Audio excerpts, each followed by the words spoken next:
participando.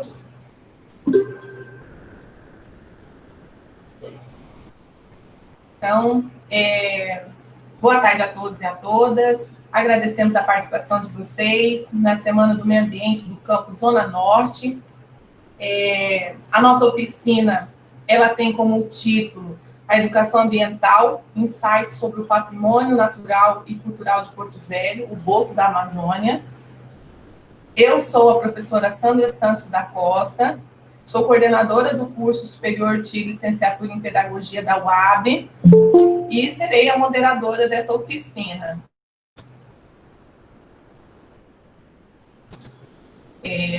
Essa oficina, ela tem o objetivo de criar momentos de intercâmbio cultural, como também fomento a leitura por meio do livro Boto da Amazônia, e este que é considerado, né, um patrimônio natural e cultural de Porto Velho, incentivando o pertencimento e a identidade local. Nesse sentido, a oficina ela proporcionará aos participantes conhecer a produção cultural do estado de Rondônia, que é de suma importância para o desenvolvimento da cultura regional e disseminar o conhecimento e a preservação do meio ambiente. Estarão conosco para ministrar essa oficina a professora doutora Luciana Barbieri, que já é conhecida de muitos acadêmicos, porque é professora da disciplina de metodologia e estratégias de ensino da educação infantil, né? Também estará conosco a professora doutora Josélia Fontenelle Batista, que é da nossa equipe de apoio pedagógico da UAB, e a professora Isabel Cristina, que também é técnica em assuntos educacionais e trabalha na Secretaria do Município de Porto Velho. Nós sabemos que a educação ambiental é um tema transversal, é um tema pertinente, necessário para ser trabalhado na escola, e esse tema tão importante, nós não poderíamos deixar de participar, né? Na semana, o curso de pedagogia não poderia deixar de participar dessa semana do meio ambiente.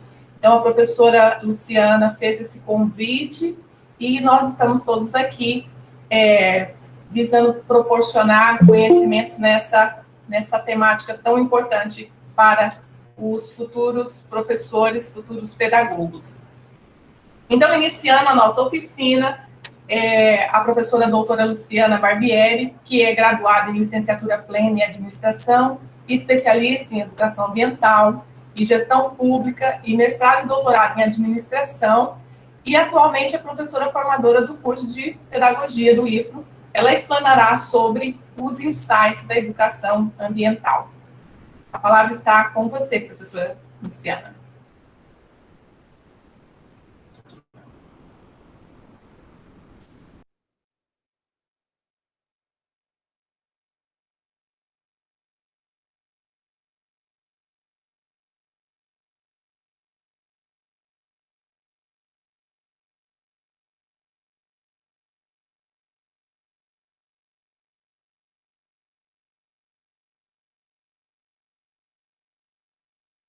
Luciana, nós não estamos conseguindo lhe ouvir. Seu áudio parece que está aberto, mas não estamos conseguindo lhe ouvir.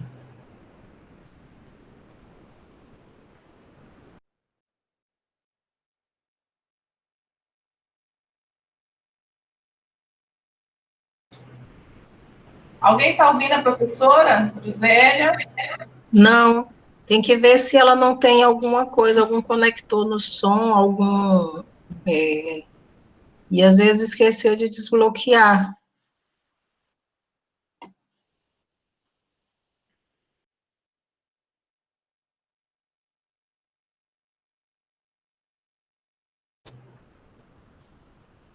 Os seus slides nós estávamos visualizando, viu, Luciana? Você pode fazer o procedimento novamente que dá para a gente visualizar. Agora, verifica o seu áudio, se você não tem algum conector aí que está impedindo que o seu som saia.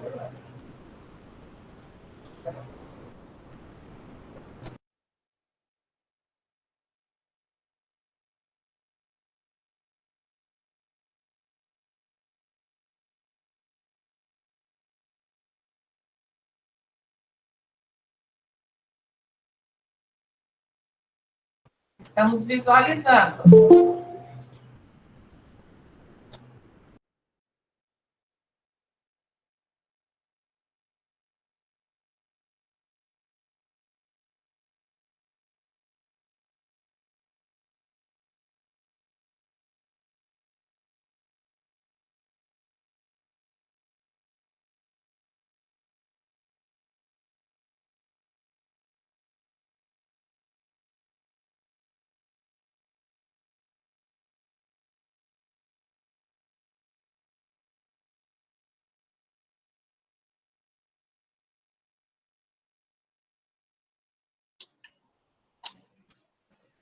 Alguém está falando do volume, Luciana. Não sei se é questão de volume ou se você está com algum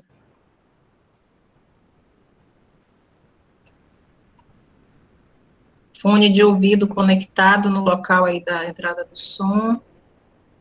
Se tiver algum fone, eu também poderia tentar. Verifique todos os volumes, o do computador.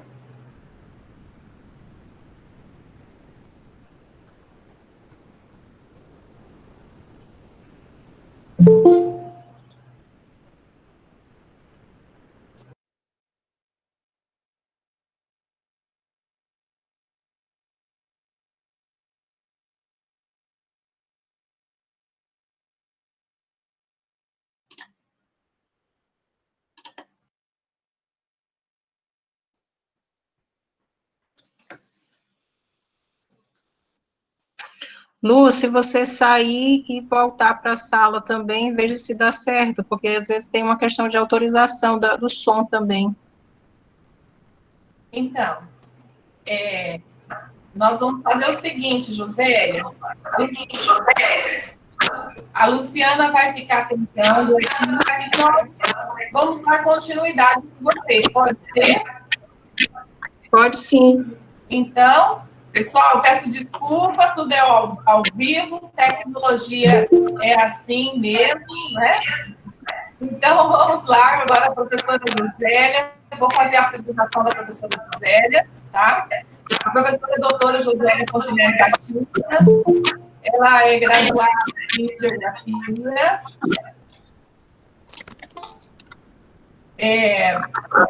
mestrado em Desenvolvimento Regional e Meio Ambiente, doutorado em Geografia. Atualmente, é professora de técnicos integrados de nível médio e do mestrado do Profetê Livro, e explanará sobre a importância da educação ambiental na Amazônia Ocidental. Fique à vontade, professora, e seja bem-vinda. Obrigada, gente, foi um prazer. A Luciana fez a proposta da oficina e eu agradeço já a proposta, fico muito feliz, né? Acho que a Luciana já voltou e consegue ter som.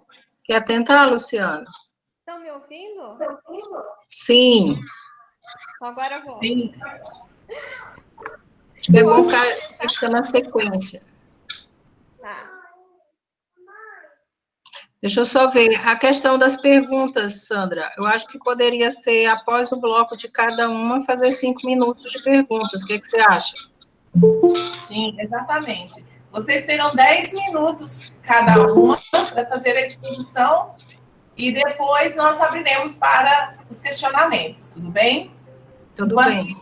Os participantes podem colocar no chat aqui ao lado as perguntas, tá? Que eu vou anotando, ou se não, depois, na hora do término, também a gente pode abrir para a inscrição das falas. Bem? Gostaria também de reforçar de que aqueles que querem ser certificados, né, que façam a sua inscrição no link que eu estou colocando aqui no chat, tá bom? Vocês receberão o certificado pelo web. Professora Luciana.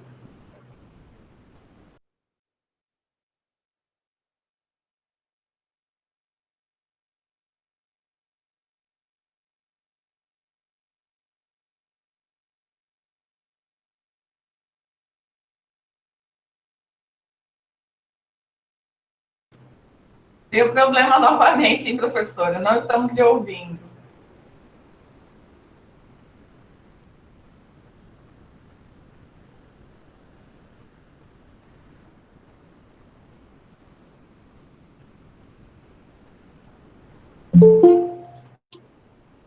Vocês querem que eu inicie então, Sandra? Vai, Josélia, pode ser. Tá, joia.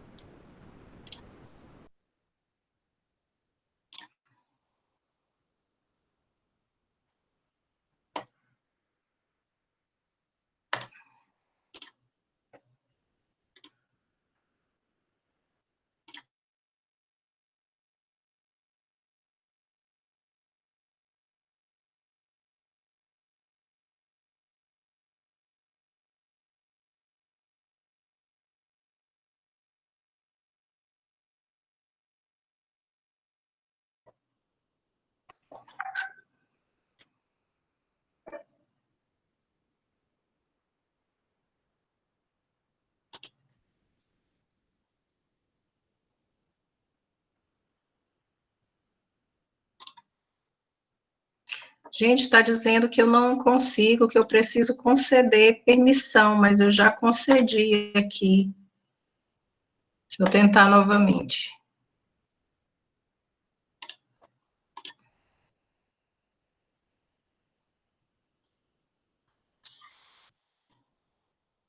Pronto, carregou? Ainda nós não estamos visualizando. Agora sim, José, estamos. Deu Tá. certo. Então, olha só, gente, eu vou iniciar, né, a temática, né, que é a importância da educação ambiental na Amazônia Ocidental. Então, a gente, como geógrafa, né, vou fazer essa discussão à luz da geografia e começar com o mapa, né, então, a gente pensar, né, essa Amazônia, né, do ponto de vista internacional, enquanto bacia amazônica, e toda a sua complexidade. Então, dentro da bacia amazônica, você vai ter diversas outras bacias que vão compor esse patrimônio natural e social que nós temos. Então, o que é esse patrimônio? O patrimônio são todos os bens que nós vamos deixar para as gerações futuras. Então, quando a gente pensa na Amazônia, vem muitas vezes à nossa mente imagens, vamos dizer, que muitas vezes não correspondem à realidade, né? Às vezes vem a imagem daquela natureza intocada. Só que a Amazônia, ela é isso e um pouco mais, né? Então, é preciso pensar a Amazônia do ponto de vista da natureza, dos recursos naturais, mas também das sociedades, dos grupos, das pessoas que estão aí. Uma Amazônia que tem se urbanizado, uma Amazônia que tem industrialização, que tem atividade agropecuária, que precisa também encontrar um ponto de equilíbrio dentro do seu processo de desenvolvimento. Então, quando a gente pensa essa Amazônia, que travou aqui, então é importante a gente entender o que é a Amazônia, né, ocidental. Então, a Berta Becker, que é uma geógrafa, ela vai dividir a Amazônia em 3 áreas. Então, aqui mais a leste, essa parte mais alaranjada, ela é a Amazônia, vamos dizer assim, o arco de povoamento, né, essa parte rosa, que é o chamado também de arco de fogo, o arco do desmatamento, que são as regiões já mais populosas, a partir dos processos de colonização agrícola, né, a partir dessas franjas de ocupação, existem áreas em que foram construídas as rodovias, foram asfaltadas, pavimentadas, e que aconteceu aí a consolidação de várias atividades econômicas.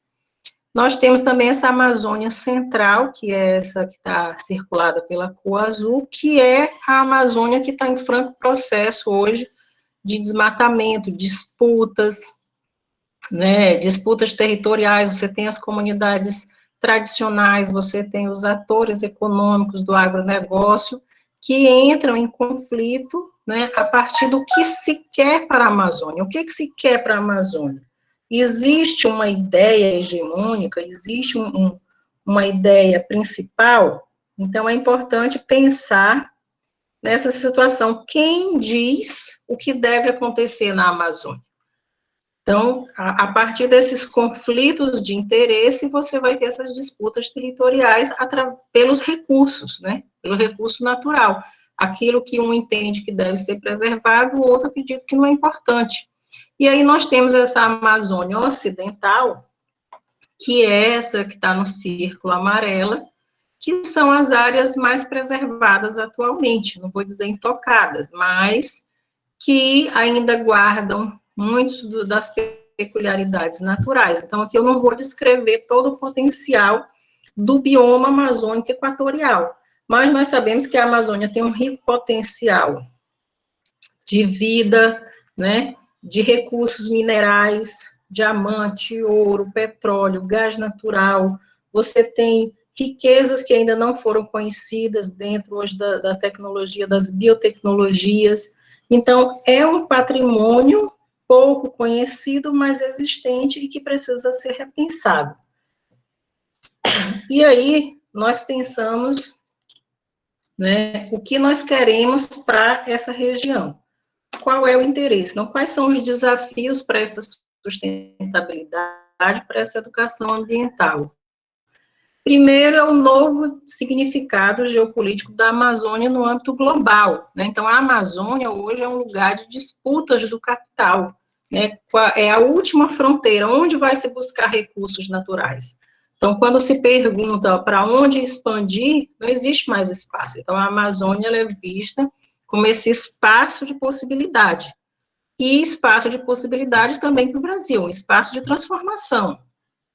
Então, o desafio hoje é a urgência de uma política de desenvolvimento que implemente um desenvolvimento sustentável. A gente não vai falar de preservação, porque preservar é deixar como está, mas do ponto de vista da conservação, que é usar, né, dentro de funcionalidades. Então, existem vários conflitos hoje na Amazônia, que aqui eu destaquei 14, que eles são frequentes em toda a Amazônia, não só rondoniense, mas também. Então, aqui, quando a gente vê aqui os últimos, violência física declarada, problemas de moradia, né, tudo isso faz também, não só da Amazônia, um lugar de disputa nas áreas rurais, mas também nas áreas urbanas. Então, a questão ambiental como lugar de vida, ela vai perpassar na Amazônia todos os desafios das capitais e das cidades do sistema capitalista, como de outros lugares também, com a questão de estarmos na Amazônia dentro das suas especificidades. Então, é preciso pensar uma educação que também consiga pensar essa problemática, né? Qual é o modelo de desenvolvimento que se quer implantar? Hoje, o atual modelo capitalista, ele produz o quê? Por um lado, ele produz exclusão social, e por outro, ele produz consumismo para quem tem recursos, né?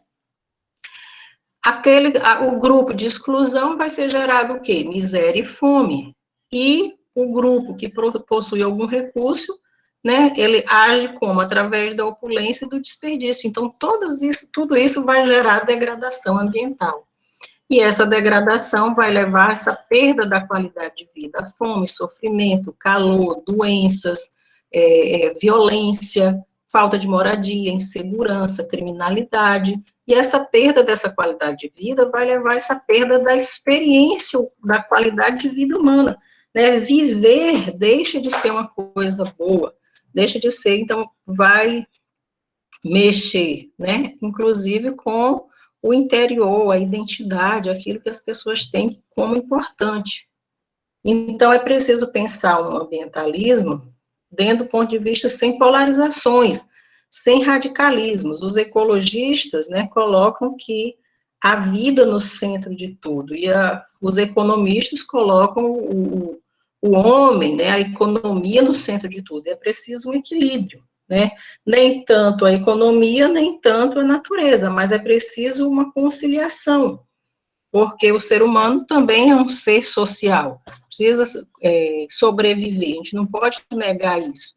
Então, quando a gente vê imagens, né, de elementos naturais, paisagísticos, é preciso ir além da poesia, né, e pensar qual é o desenvolvimento que a gente quer para essa região. Então, vejam aqui alguns lugares, né, são lugares aqui da nossa cidade.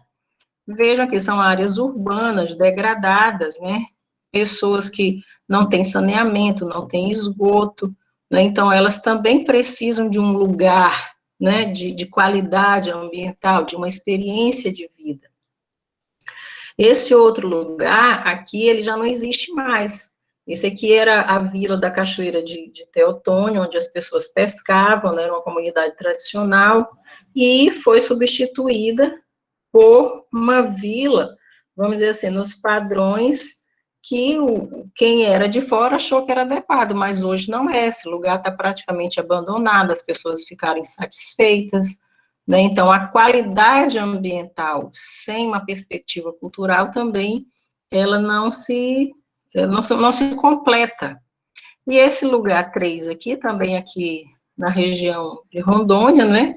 Então, aqui o avanço da agropecuária, das atividades agrícolas, vai interferindo no modo que as pessoas veem a vida, né? E eu vou encerrar aqui com essa imagem, né, dessa criança que está brincando de carrinho, mas eu queria que vocês vissem que o brinquedo dele, na verdade, é um caminhãozinho, caminhão toureiro, que é a realidade dele. Então, vejam a importância, né, do contexto cultural, como as práticas, como os valores vão sendo reproduzidos. Então, qual é a perspectiva dessa criança, né, que a natureza, ela tem apenas uma função de utilidade, ela não tem uma função na vida, não tem uma função cultural, então é um lugar para ser, de trabalhar, de tirar dinheiro, mas não somente isso, né, então é importante a questão cultural dentro desse debate da proteção da Amazônia em função disso.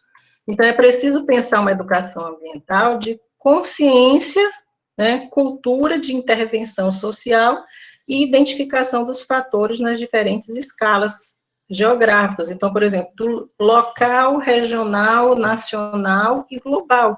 Onde você está, você tem essa função, né? Você pode atuar desde a sua casa, você como político, você como professor, você como empresário. Então, todo cidadão, dependendo da sua escala de atuação, tem poderes e responsabilidades diferentes que devem ser engajadas nesse processo. Então, o exercício, né, que eu vou fazer com vocês, pedir que depois, é que vocês observem os objetos na casa de vocês. De onde vieram, né? Quanto tempo eles duram? E qual a mão de obra que foi utilizada para confeccionar esses objetos, que agora, por exemplo, você pode ver quem lucrou com essa confecção, né? E quais foram as matérias-primas que foram utilizadas? Né? Como é que esses objetos vão ser devolvidos ao meio ambiente? Até porque hoje a gente entende que não existe mais lixo, né? Tudo vai voltar para o ambiente. Então, você já pensou nisso? Quando você compra um objeto, você pensa nessa rede de relações de produção, consumo, transporte, de lucro, de degradação, para você atuar dentro da sua esfera? Então, esse é o exercício que eu queria trazer hoje aqui para vocês. Acho que deu tempo. Muito obrigada.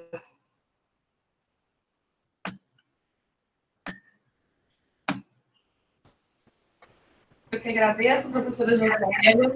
Excelente explanação, né, uma excelente reflexão que você nos trouxe. Fazendo aqui uma retomada, né, da sua fala, que eu gostei muito, a questão do modelo de desenvolvimento que nós estamos inseridos, esse modelo de desenvolvimento capitalista, né, que nos traz à tona aí a questão do consumismo, da exclusão social.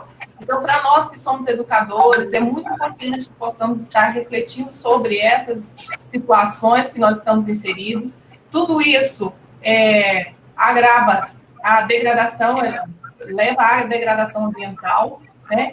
E que, de certa forma, implica em qualidade de vida, né? Ou na perda da qualidade de vida. Então, na perda da qualidade da experiência humana que tem que ser levada em consideração.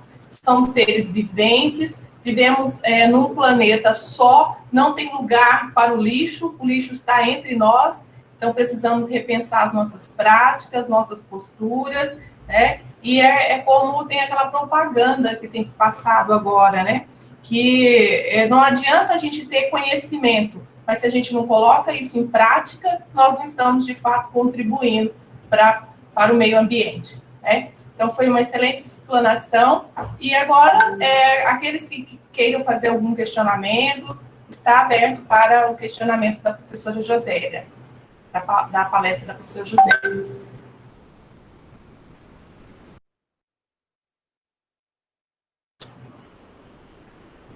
Alguém se inscreve? Pode abrir o seu microfone e fazer a sua pergunta.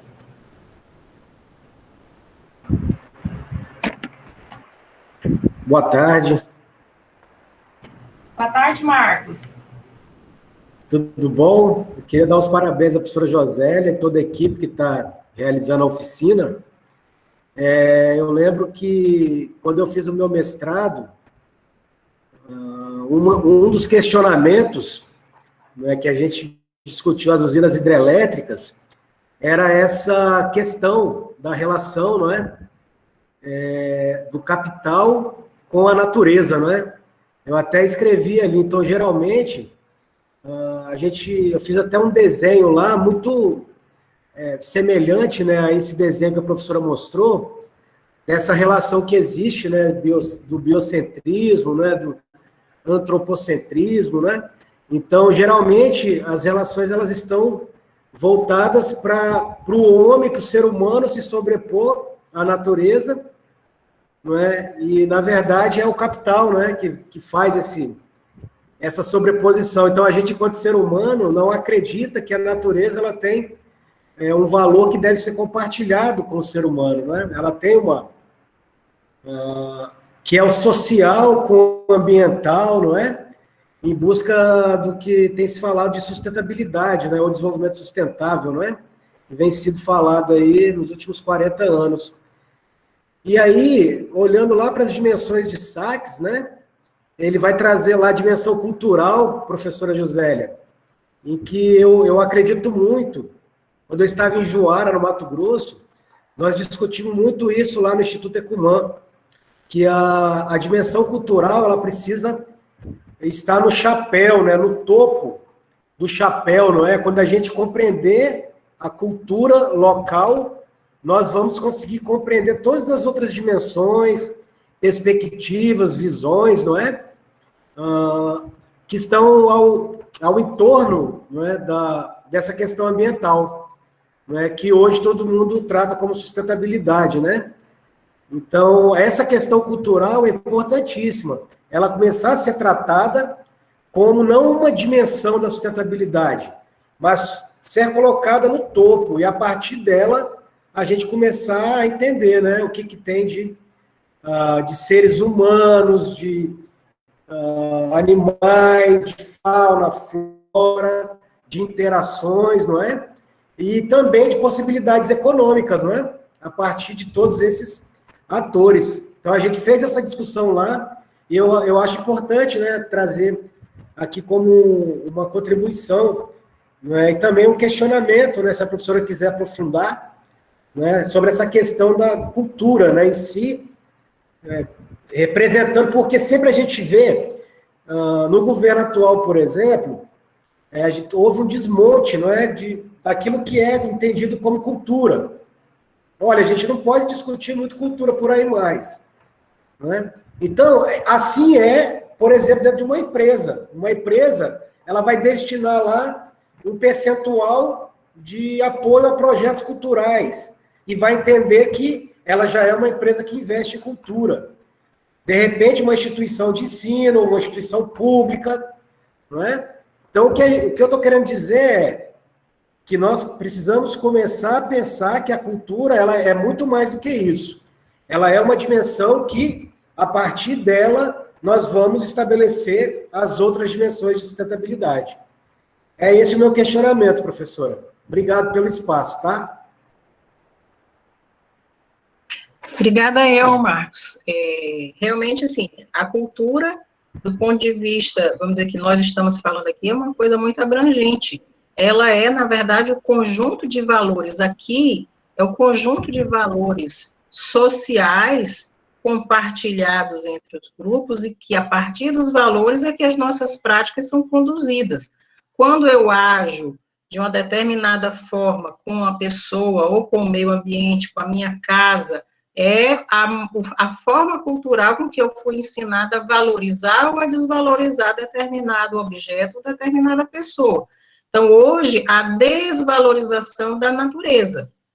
A natureza, ela é vista como algo improdutivo, a natureza, ela é vista, a mata, a floresta, a selva, ela é vista muitas vezes até como algo ruim. Olha, tem bicho, tem cobra, tem isso, é uma coisa, tem o termo de amansar a mata, né, como se fosse uma coisa bravia.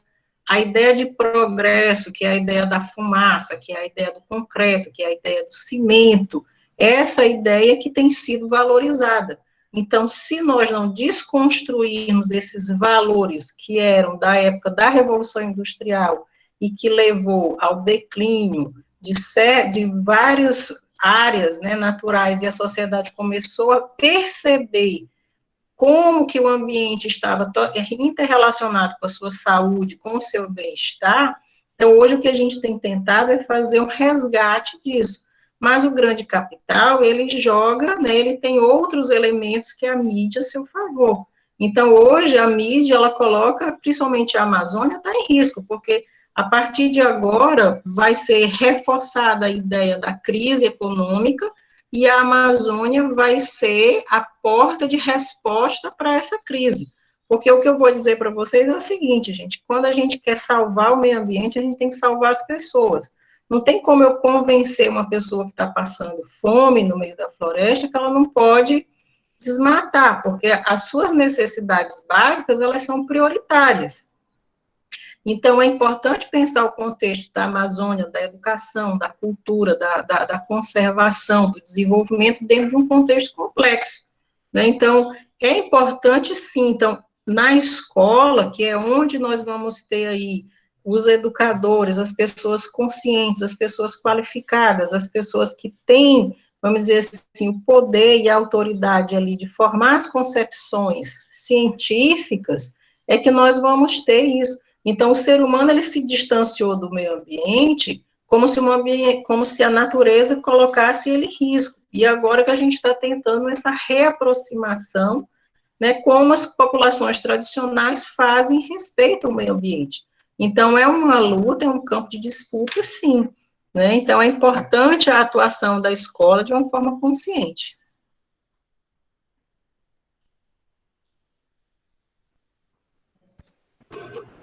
Obrigada, professora Gisélia. Como eu sempre digo, né, eu também fiz a minha tese de mestrado minha dissertação, tese de mestrado voltada para a educação ambiental, né? E uma coisa clara é que nós não somos parte da natureza, nós somos natureza, né? Nós somos esse ser complexo e nós dependemos, né, de toda essa concepção, né, que nós precisamos criar um novo pensamento ambiental, né? Porque depois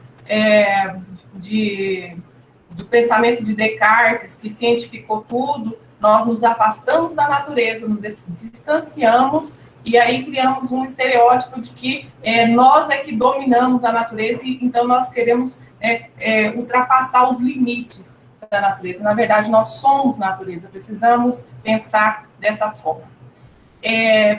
Eu abro para mais alguém que queira fazer algum outro questionamento. Mandou aqui no chat, eu identifiquei aqui, ela colocou o seguinte: para a geografia, como fica a disputa cultural, de desqualificação da cultura local, tida como inexistente, porque muitas vezes escutamos Porto Velho ou cidades novas ainda não têm a cultura. Então, Rosário, o que a gente vê é o seguinte, é a sobreposição da cultura do pioneiro, né, do conquistador que desqualifica e não valoriza aquilo que é importante no lugar. Então, a gente precisa entender o seguinte, Rondônia, como um todo, teve uma colonização, né, de outros grupos que não os locais. Então, esses grupos, eles não conseguem perceber, eu quero que você entenda que muitas vezes não é uma intencionalidade, mas há uma existência, né? Eles não conseguem perceber os valores culturais locais. Então, é preciso que os estudiosos da área possam retratar essa importância da cultura da história. Por exemplo, se você vê os próprios órgãos públicos, você não vê, na maioria das vezes, uma valorização. Quando a gente fala para um aluno que ele vai fazer uma prova de História ou Geografia de Rondônia, acontece um terror, porque o próprio adolescente, o jovem, não conhece a cultura do seu lugar. Mas por quê? Porque dentro da oralidade, da história que é contada para ele através dos pais, qual é o bom lugar? O bom lugar é aquele lugar de onde a pessoa veio, lá que tem uma cultura X, lá que tem um comportamento Y.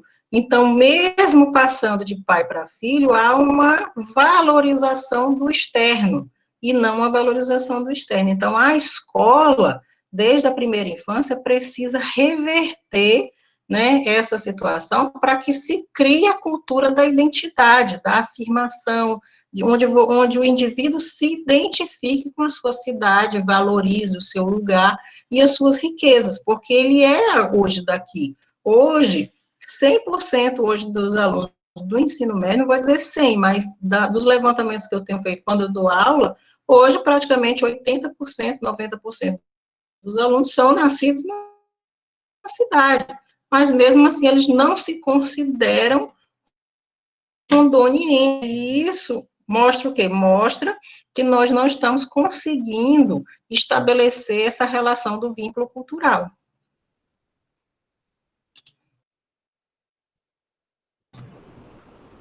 Ok, professora Josélia. Eu encerro, então, a fala da professora Josélia. Muito obrigada pela sua participação. E nós agora podemos conversar com a professora Luciana. Professora Luciana, podemos testar aí, ver se o seu áudio está funcionando. Podemos sim. Estão me ouvindo?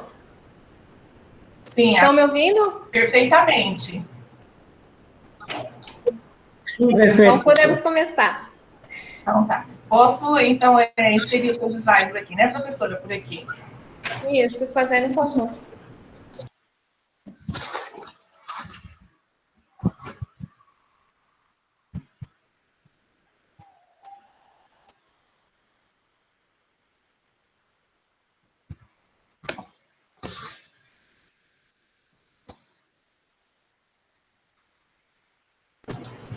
Vocês estão visualizando? Não. Não apareceu, não. Não. Ainda não? Ainda não.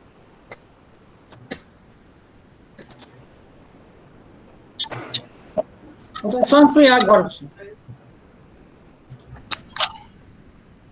Sumiu. Visualizaram? Não, no momento não.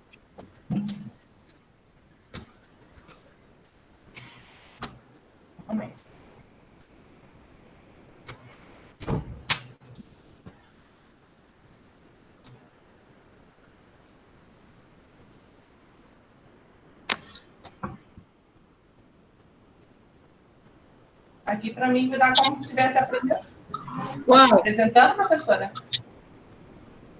Tá meio de tela.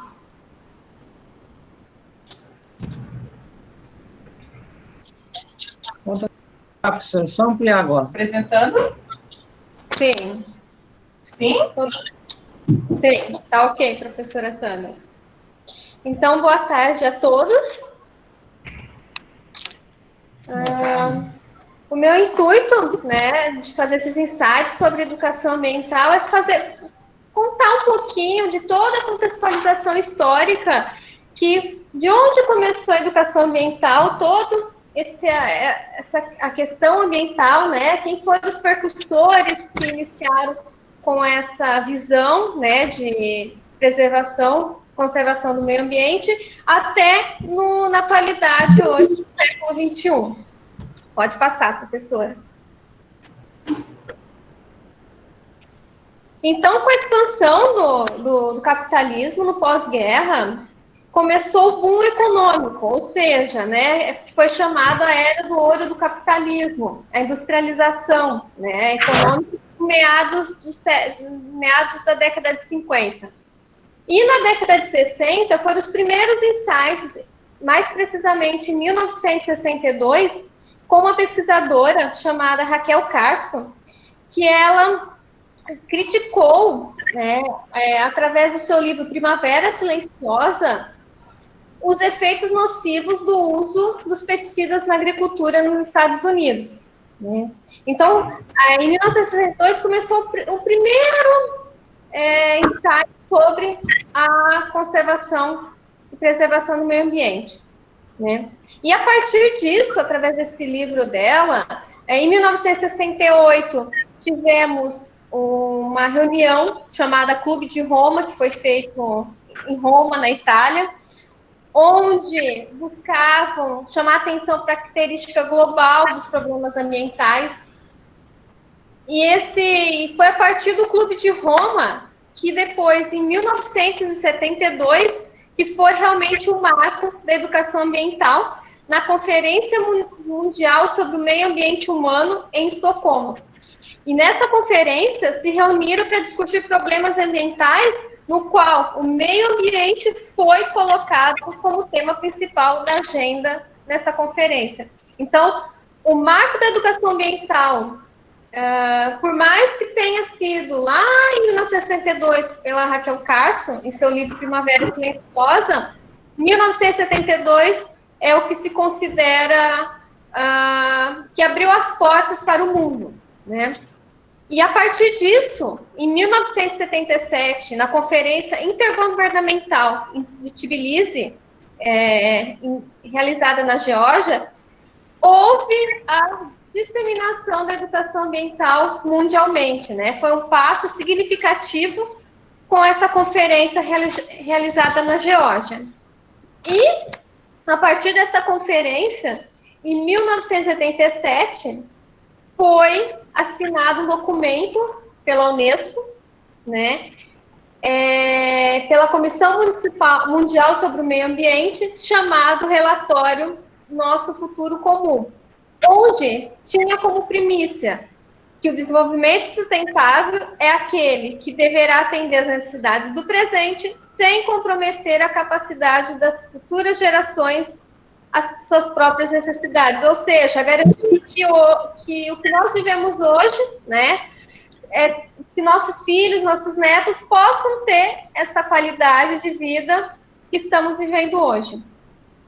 E com isso, várias outras conferências, congressos foram buscando destacar essa importância da educação ambiental. E em 1992, teve a Conferência Internacional sobre o Meio Ambiente e o Desenvolvimento no Rio de Janeiro, também chamado a ECO 92, onde os países reuniram e construíram um relatório que chamava Agenda 21, que ela foi designada para que o interesse de todos se protejam a integridade do ambiental e também mundial. Então, todos os países se reuniram nessa ECO 92, buscando ações e práticas que impactassem menos o meio ambiente. E com isso, surgiu também em Kyoto, sabendo dessa globalização, dessa abertura de novos mercados a partir da década de 90, um acordo, o Protocolo de Kyoto, que foi um acordo internacional e criou diretrizes no intuito de amenizar o impacto dos problemas ambientais causados pelos modelos de desenvolvimento industrial e do consumo vigente que estava ocorrendo no planeta, né? E com isso, 20 anos após a ECO 92, em 2012, teve o Rio+20, né? Ou a Conferência das Nações Unidas sobre o Desenvolvimento Sustentável, que foi um evento que buscou retomar os 20 anos atrás da ECO 92, o que tinha mudado após esses 20 anos nesses países. E, para finalizar esses insights, um documento que contribuiu muito, né, um acordo que aconteceu na Rio+20, que influenciou esses 17 objetivos da ODS, né, 17 Objetivos de Desenvolvimento Sustentável, e 162 metas que os países têm que cumprir até 2030, né, a Agenda 2030, chamada Agenda 2030, que envolve diversas temáticas, sendo igualdade de gênero, água e saneamento, energia, crescimento econômico, erradicação da pobreza, segurança alimentar, entre outros. E com isso, contribui para que tenhamos essa preservação do meio ambiente e que os países busquem ações e práticas voltadas para a questão da sustentabilidade, né? Ou seja, do tripé ambiental e econômico e também social, né? E pode mudar, Pro. E com isso, né, e a educação ambiental no Brasil, né? Eu falei sobre a contextualização histórica da educação ambiental mundial, né? O que influenciou mundialmente, quais foram as conferências, a ECO 92, a Rio +20 foram realizadas no Brasil, mas realmente, o que impactou na educação essas conferências, né? Nesses 60 anos de história dos primeiros ensaios da educação ambiental. Em 1999, foi publicada a Lei 97/95, né, que é da Política Nacional de Educação Ambiental, e também, agora, em 2012, estabeleceu as Diretrizes Curriculares Nacionais para a Educação Ambiental, onde o capítulo 1 do artigo 2 fala que a educação ambiental é uma dimensão da educação, é uma atividade intencional da prática social que deve imprimir ao desenvolvimento individual um caráter social em sua relação com a natureza e com os outros seres humanos, visando potencializar essa atividade humana com a finalidade de torná-la plena de prática social e de ética ambiental. Foi bem o que a professora Josélia enfatizou, né, na sua apresentação, nessa questão da ética, da questão social, de transmitir para as crianças, né, desde a infância, essa importância da preservação e da conservação do meio ambiente, né? E o que nós não vimos há 10, 20 anos atrás. Então, com essa apresentação, eu busquei apresentar para vocês uma contextualização histórica da educação ambiental mundial e também o que impactou no Brasil na resolução e na Lei 97/95. Professora? Professora Sandra?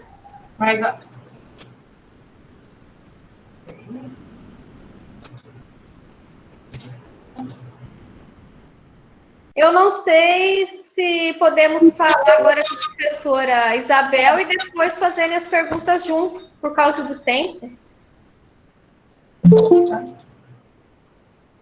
Bem, professora, podemos então continuar com a professora Isabel, para depois nós encerrarmos com os questionamentos de todos? Então, tá bom. Professora Isabel, boa tarde.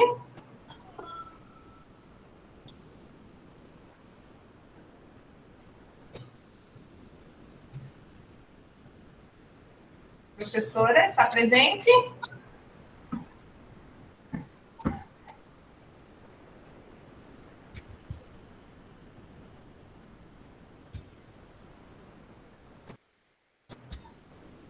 Não, eu não consegui visualizar a professora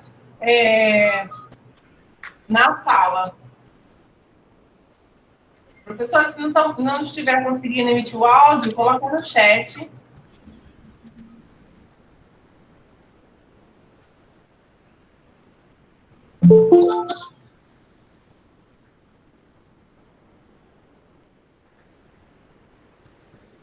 Bem. Estou aqui, ó. Estou aqui. É a professora Isabel. Professora Isabel Cristina da Silva, técnica em assuntos educacionais da Secretaria de Educação do município de Porto Velho, da CEMED, escritora do livro Boto da Amazônia, e ela falará sobre a importância do conhecimento cultural para a sustentabilidade em Rondônia. Ok? Está com a palavra, professora. Seja bem-vinda.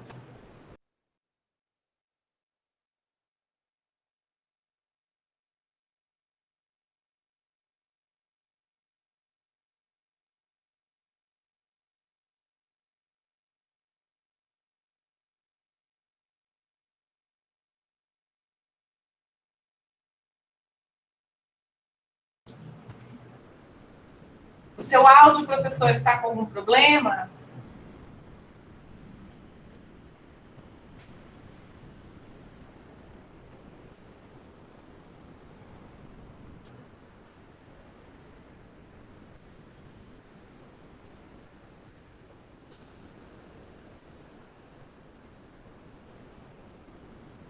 Bem, pessoal, enquanto a professora verifica o que está acontecendo com o áudio dela e ela entra em contato conosco, vamos então conversar um pouquinho com a professora Luciana. Né, o que vocês gostariam de perguntar para a professora Luciana, né, dessa exposição que ela fez, histórica, da educação ambiental, né, bem interessante, pertinente para todos nós que estamos aí, né, na área da licenciatura. E, assim, aproveito até para recomendar a vocês algumas leituras, né, Isabel de Carvalho, Tozoni Reis, são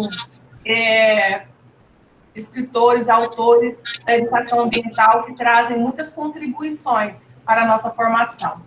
Certo? Professora, nós não temos nenhum questionamento, todo mundo satisfeito com a sua exposição. Até que era uma questão mais contextualizada, né, cronológica, né? Mas eu espero que possa eu ter conseguido transmitir em breve, né, mas toda a contextualização histórica da educação ambiental e a importância dela para nossas crianças, né? Sim, ainda dá tempo de fazer algum comentário, não? Claro. Quem gostaria? Paulo Roberto. Paulo Roberto, fique à vontade, por favor. Boa tarde, professor. Então, eu sou de São Miguel, né? E de São Miguel do Guaporé. E assim, eu não trabalho exatamente com a educação, mas estou formado em letras, mas minha esposa trabalha muitos anos com educação. O que acontece? Assim, a gente tem notado que ela anda a passos lentos, né? E a gente queria saber, assim, porque como a gente já visitou outros estados, assim, eu já morei em Curitiba, a gente já morou em Santa Catarina, a gente já morou em vários outros lugares, assim, então a gente vê que em determinados lugares anda melhor um pouco. E aqui, ainda mais nessa região nossa aqui, quanto mais afastado for, mais difícil né?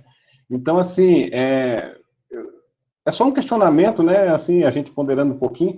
Eu queria saber, assim, o porquê que demora tanto, diante do que a senhora bem ponderou,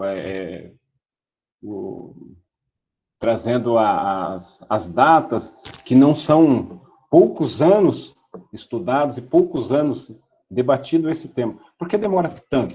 Assim, a gente sabe que são propostas, né, propostas de governo, mas são simplesmente propostas.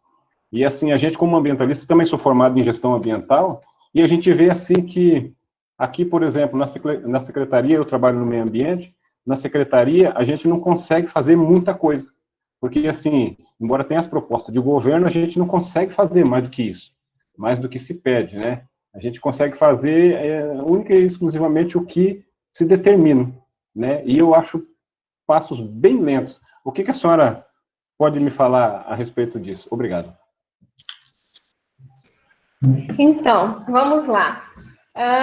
Eu acredito que vai da proatividade, né, de cada secretaria e também de projetos, né, de docentes junto com as instituições públicas e privadas também para que contemplem essas questões ambientais, oficinas, né.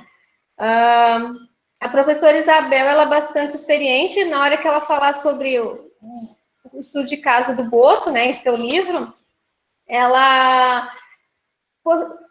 a questão principal, eu acredito que seja fazer projetos mesmo, né, para que consiga chegar ao alcance de todos. E a união, né, do público, do privado, e pessoas dispostas que arregassem as mangas mesmo e busquem fazer. Não vai conseguir abranger tudo, mas pelo menos aquela gota no oceano imenso vai conseguir atingir. Eu acho que parte de cada um de nós buscar fazer o nosso melhor, buscar transmitir o conhecimento e através de oficinas, de cursos, para que conscientize cada vez mais um número maior de pessoas.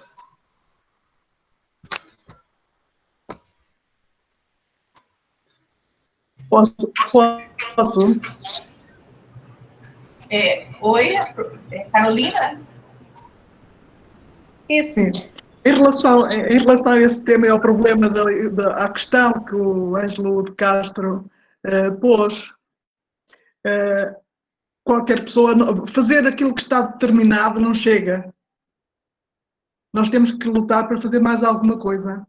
E há um bocado, mas não falei, mas quando a professora Josélia falou, né, há uma cidade, uma aldeia na Indonésia, que é uma aldeia colorida conhecida pela Vila do Arco-Íris, em que aquilo era uma favela do pior que existia, nós quando vemos a primeira foto. E depois houve um diretor da escola que resolveu dar cor, fazer a mudança daquela favela. E o que é que ele faz? Faz com os miúdos da escola pintar às cores as paredes e depois começa toda a aldeia a fazer também isso. Pintam escadas, pintam paredes, pintam tudo e põem chapéus de sol, chapéus de chuva, portanto, também coloridos. E o governo viu aquilo e ajudou a fazer esse projeto, aquele investimento, e aquilo hoje, portanto, em termos económicos, mudou aquela favela, não é? E, portanto, nós temos que fazer sempre mais do que aquilo que nos pedem. Fazer aquilo que nos pedem, nós não somos obrigados, ninguém nos dá valor. Mas se fizermos mais alguma coisa para além disso, então nós conseguimos tudo. Boa tarde. Posso falar um pouquinho, Sandra, também? Ótima fala, professora Carolina. Eu gostei muito da sua exposição.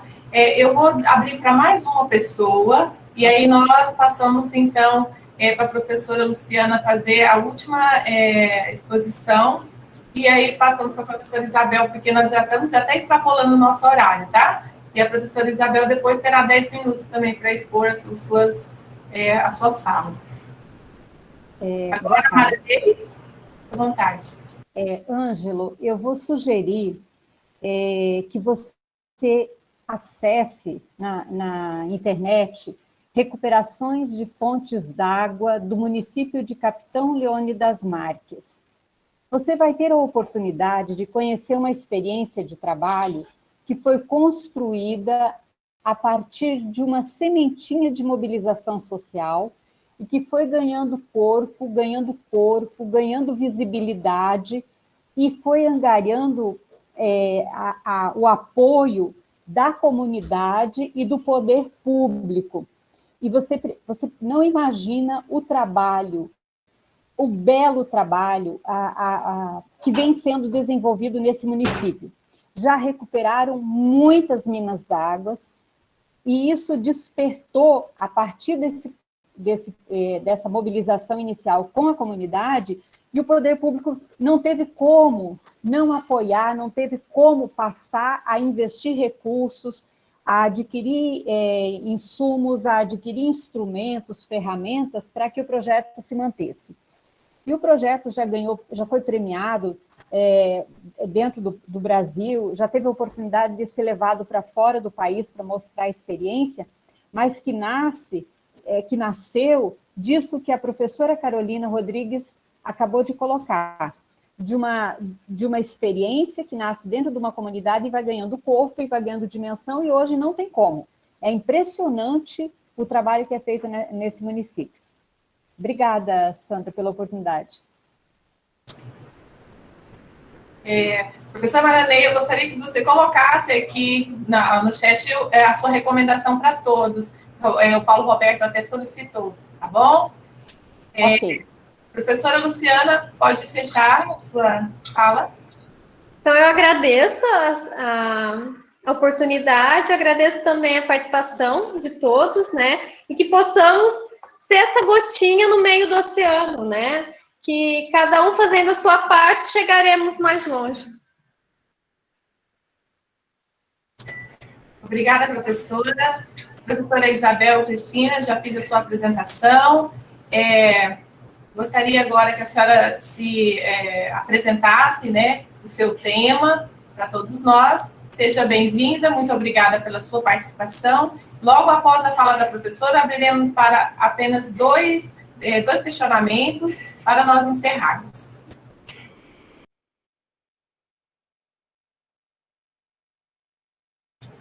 Professora, clica aí no microfoninho para habilitar o teu áudio.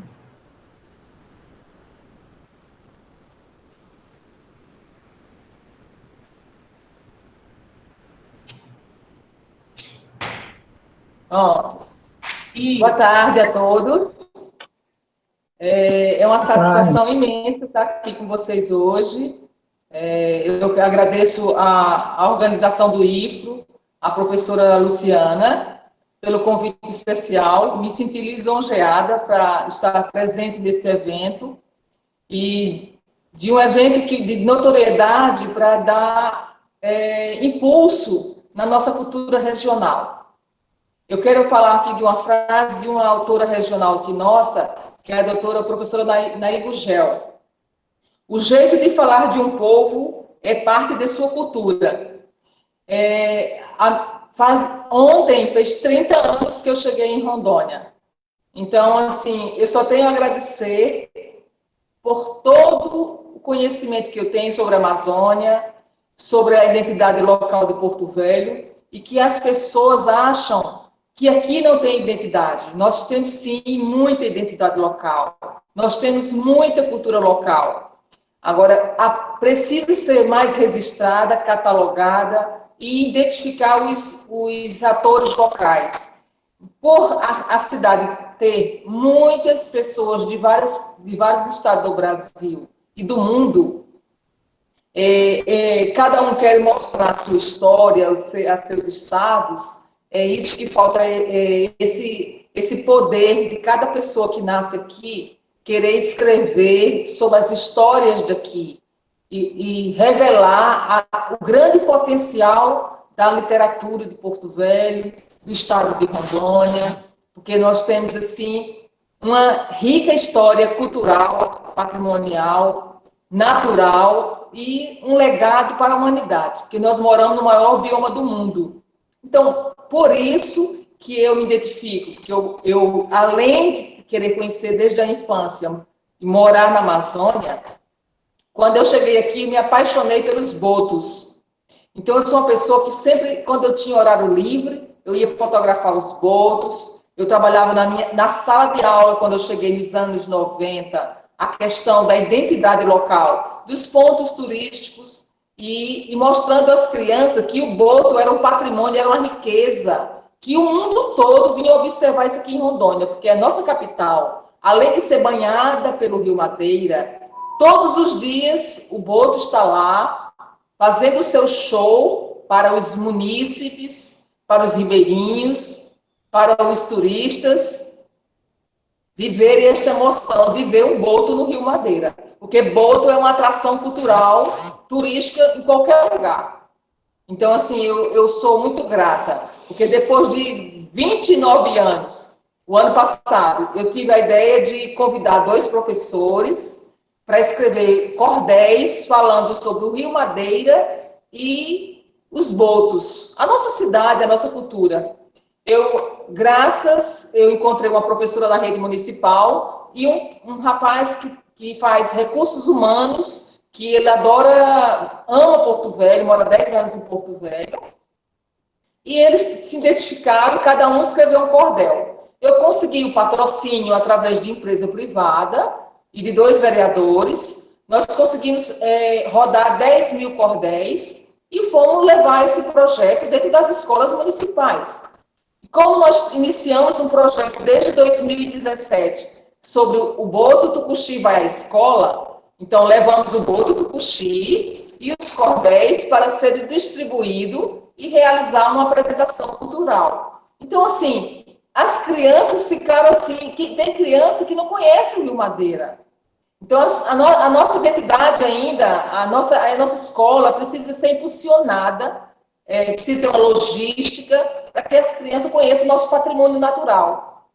Esse patrimônio natural está na lei orgânica do município e precisa ser trabalhado nessa geração para que há 10 anos nós seremos uma comunidade de leitores, de escritores, de pessoas falando da identidade regional, local, regional, e isso vai ser muito maravilhoso para todo mundo, tanto para a história, para a geografia, para a literatura, para todas as pessoas e para as famílias que aqui moram e vieram também fazer sua história aqui.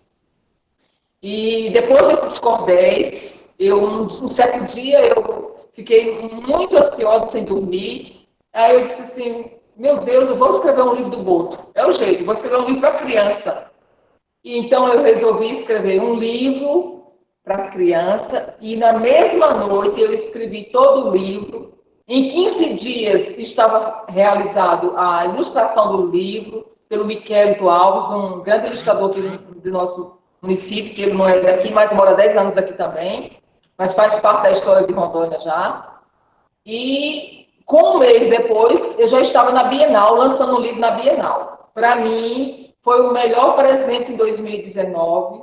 Eu consegui realizar esse sonho, essa minha paixão pela Amazônia, a identidade local ser vista, para ser orientada para as crianças, que os rios é uma fonte de riqueza, não só para a água, para os animais, para a floresta, para o ser humano, para todas as espécies, e que o rio nós temos que preservá-lo para preservar a humanidade. A água é tudo na vida. Então, assim, a forma que eu consegui identificar e mostrar para as crianças que quanto nós somos ricos em Rondônia, era levar o Rio Madeira, o cenário local, os botos e os peixes, para as crianças conhecerem e saberem quais são os peixes que tem no Rio Madeira, os botos vivem no Rio Madeira, as pessoas que vivem em torno do Rio Madeira, colhendo, plantando, comendo, pescando. E isso, sim, é uma grande identidade local e que as pessoas precisam valorizar este nosso patrimônio natural. Então, eu sou muito grata por conhecer a Nair Gugel também, o professor Dinho, da Uni, professor Binho, e outros autores locais que foi o meu incentivo, a minha perspectiva de escrever sobre essa coisa tão forte que é a história regional e ainda fazer para um leitor muito especial, para as crianças do estado de Rondônia. Nós temos um problema seríssimo na nossa identidade local, que nós não temos literatura infantil para que as crianças saibam as nossas riquezas locais. Então, todos os livros de literatura infantil vêm conhecimento dos grandes centros, como São Paulo, Rio de Janeiro, Minas Gerais, Brasília, de outros autores que não conhecem a realidade da Amazônia, que não falam da Amazônia. E nós temos que ter nossos autores aqui realizando a história, as coisas, beneficiando a nossa cultura local. Porque a nossa cultura local precisa ser vista daqui e ser impulsionada para fora. Porque as pessoas de fora querem conhecer a nossa identidade local. Mas, para isso, nós precisamos incentivar os professores a ser os novos autores. E é isso que nós estamos impulsionando. Nós já fizemos algumas oficinas de temática de literatura, incentivando como escrever um livro. tanto eu como a professora Claudenice Luna, que é escritora também. E isso, sim, vai ser o quê? Vai ser sempre impulsionando para estar mais na frente, para que outras pessoas sigam o exemplo e que nós tenhamos muito sucesso na nossa literatura infanto-juvenil, regional e cultural. Então, assim, eu gostaria de falar que patrimônio cultural é um conjunto de saberes, de fazeres, de expressões, e que uma sociedade simplesmente, ao longo de sua história, ela vai revelar tudo isso. Então, para isso, eu preciso impulsionar. Eu tenho que chegar em algum lugar, eu tenho que chegar numa rádio, numa televisão, numa escola, numa faculdade, numa universidade, em todos os lugares, está falando da nossa identidade, dos nossos... Imagina como nós temos identidade das ervas medicinais. Nós temos muita identidade sobre as plantas, sobre as árvores. E assim, nós precisamos ensinar nossas crianças como o nosso bioma precisa ser estudado. Não só o Rio Madeira, os peixes, todo o contexto Amazônia precisa ser estudado. Então, eu sou, mais uma vez, eu agradeço essa oportunidade de estar falando sobre um assunto de relevância no mundo, que é o bioma Amazônia e suas riquezas, e que nós moramos aqui temos que conhecer para identificar, para ser valorizado. Porque se nós não conhecemos o que nós temos aqui, nós nunca vamos ser valorizados. Então, o meu recado é esse: conhecer para valorizar.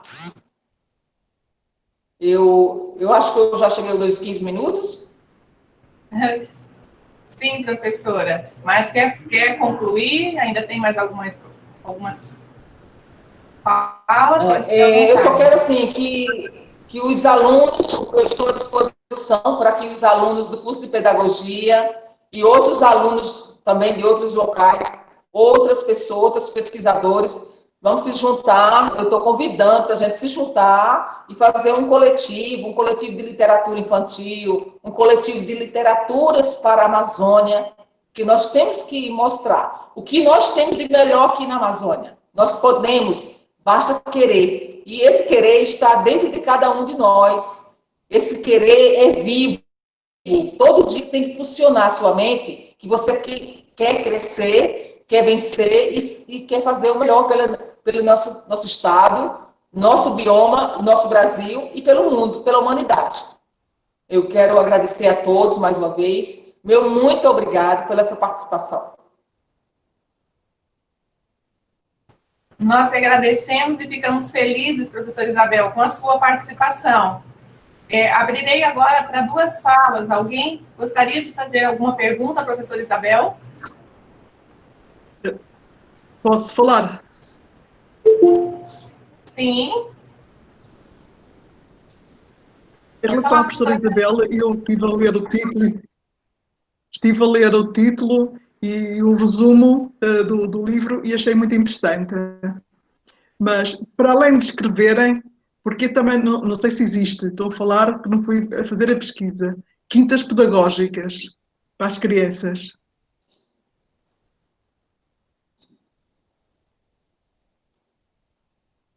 Eu quero falar para vocês, eu posso responder, eu não entendi o que ele falou, mas eu vou falar para vocês que o nosso livro já está produzido em idioma inglês e em Bengali, que ele vai ser lançado na Índia em 2021.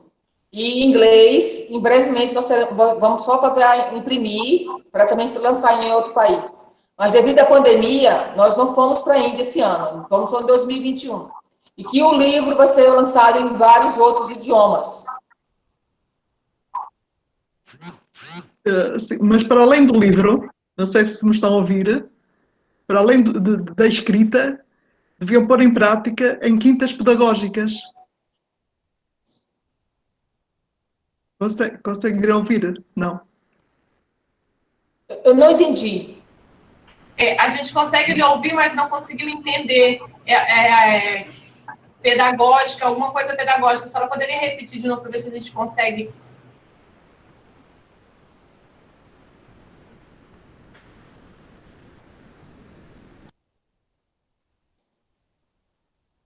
O livro não será digital, o livro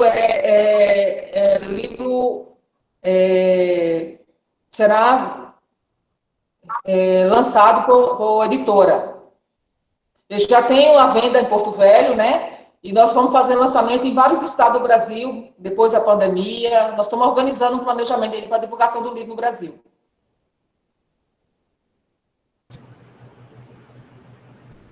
A professora Carolina disse assim, deviam colocar em prática, né? Não só por livros, realmente, né, professora Isabel? Mas também através de criação de quintas pedagógicas. Oficinas pedagógicas, práticas pedagógicas. Ah, certo. Sim. Com certeza. Mas essa é a nossa intenção, é realizar oficinas e práticas pedagógicas.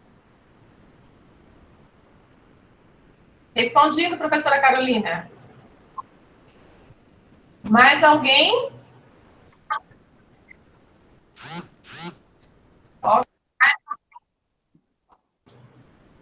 Não tendo mais nenhum questionamento, eu gostaria de agradecer a participação de todos vocês, alunos da pedagogia, alunos que também não são da pedagogia, da formação pedagógica, né, demais convidados e participantes, por estarem aqui conosco discutindo um tema tão importante e necessário para os dias atuais.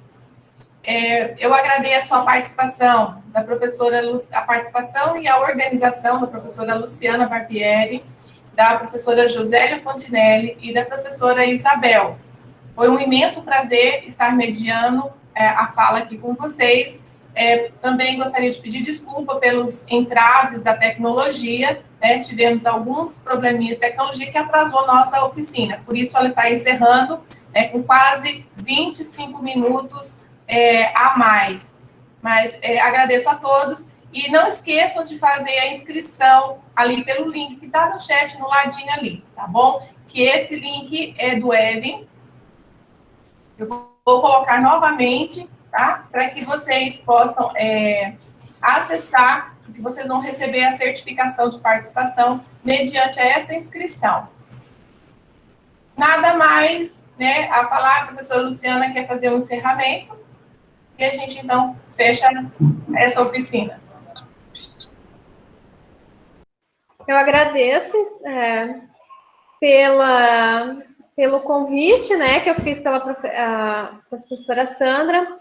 Eu agradeço também a professora Isabel e a professora Josélia que aceitaram, né, fazer essa oficina junto, né, uma oficina que é importante nós trazemos ao conhecimento, né, de vocês futuros pedagogos, então, para disseminar esse conhecimento do Boto, que é um patrimônio cultural e material de Porto Velho, que muitos talvez não tenham esse conhecimento, né? E vocês serão disseminadores desse conhecimento, vocês que serão futuros docentes.